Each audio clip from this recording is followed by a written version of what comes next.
Issa barra dan nixtieq ukoll ngħid illi dan l-aħħar kellna l-konsolazzjoni illi l-Istat Amerikan, l-State Department Amerikan ħareġ il-lista tal-pajjiżi li qegħdin f'koalizzjoni kontra il-militanti tal-Istat Iżlamiku. Qed nirreferi għall-Independent tal-29 Ottubru. Hemm il-lista tal-pajjiżi kollha. Jirriżulta f'din lista li 27 pajjiż tal-Unjoni Ewropea huma imniżżlin fil-koalizzjoni kontra l-Istat Iżlamiku. Għall-grazzja tagħha Malta hija l-eċċezzjoni għalkemm l-editorjal jikkundanna dal-fatt li Malta mhix fil-koalizzjoni kontra l-Istat Iżlamiku.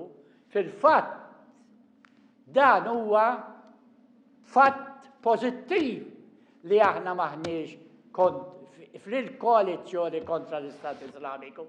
Għax hekk aħna nkunu kontra l-Istat Iżlamiku, irridu bil-fors nkunu kontra dawk li huma kontra l-Istat Iżlamiku. Għax l-Istat Iżlamiku twieled biex jikkumbatti l-aggressjoni u l-inġustizzji kommessi mill-pajjiżi tal-Punent fil-pajjiżi Musulmani. B'hekk qam l-Istat Iżlamiku.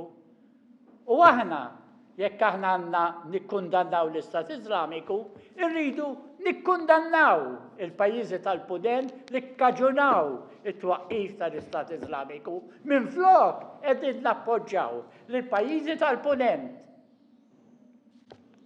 Issa da qed ngħidu għaliex jekk tiftakru xarejn 3 xhur ilu l-Istat Iżlamiku kien ħareġ website fejn kien hemm il-bnadar tal-pajjiżi kollha li skont l-Istat Iżlamiku kienu kontra tiegħu.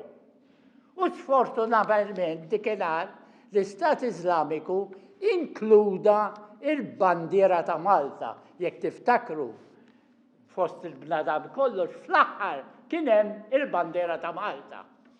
Dikinhar protestajna u ddikjarajna li m'għandniex aħna niġu inklużi mal-lista ta' stati kontra l-Istat Iżlamiku.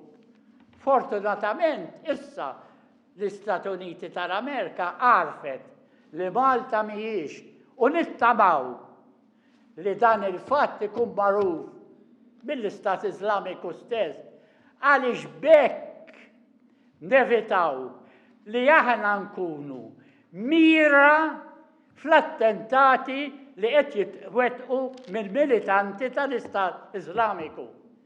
Jekk aħna ma nitqesux mill-Istat Iżlamiku li aħna edowa tiegħu għax qegħdin fil-koalizzjoni, ma nkunux attakkati mill-Istat Iżlamiku.